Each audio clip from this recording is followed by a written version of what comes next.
राजस्थान में विधानसभा चुनाव 2023 का बिगुल बज चुका है। राजनीतिक पार्टियों में एक दूसरे पर आरोप प्रत्यारोप का दौर लगातार जारी है।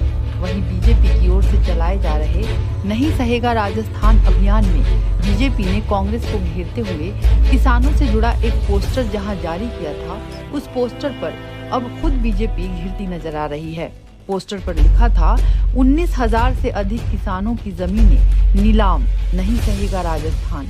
इस पोस्टर पर एक किसान का फोटो लगाया गया है और अब इस किसान के साथ ही कांग्रेस ने भी बीजेपी को घेरना शुरू कर दिया है। किसान ने आपत्ति जताई है कि मेरी बिना इजाजत के मेरे फोटो का दुरुपयोग किया गया है।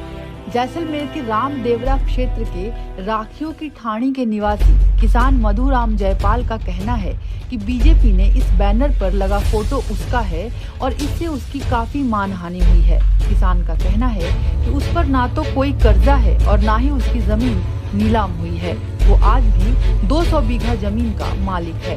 अब किसान बीजेपी पर मानहानि का केस करने की बात कर रहा है। दूसरी ओर अब इस बैनर पर कांग्रेस बीजेपी को घेरती हुई नजर आ रही है। वहीं जब इस संबंध में बीजेपी के जिलाध्यक्ष से जब बात करने की कोशिश की गई तो उन्होंने कहा, एक पोस्टर बनाया गया जिसमें एक दलित आदमी का चित्र लगाया गया। उस फोटो के माध्यम से बताया गया कि उसके कर्जा होने की वजह से उसकी जमीनें नीलाम होगी, जबकि वो व्यक्ति ना तो कोई कर्जदार है और न उसकी कोई जमीन नीलाम हुई। भारतीय जनता पार्टी का ये दोगला चेहरा और चरित्र है और उसने दलित समुदाय के साथ एक बहुत बड़ी घिनौनी हरकत की है। इसका जवाब आने वाले समय में राजस्थान की जनता और पूरा दलित समाज देगा।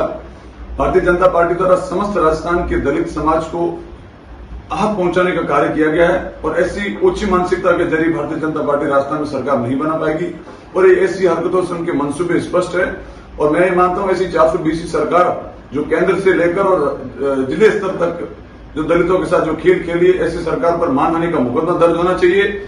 और जो दलित है जैसलमेर के कोकण के निवासी हैं मधुराम जयपाल, उनके द्वारा ये बताया गया कि उन पर न तो कोई कर्जा है न उनकी जमीन नीलाम की गई। तो मैं ऐसी सरकार के इस हरकत को घोर निंदा करते हुए और मानहानि का दावा करने की अपील करता हूं। हालांकि वह कैमरे पर आने से मना करते दिखे। तो अब देखना ये है कि इस मामले में आगे क्या होता है।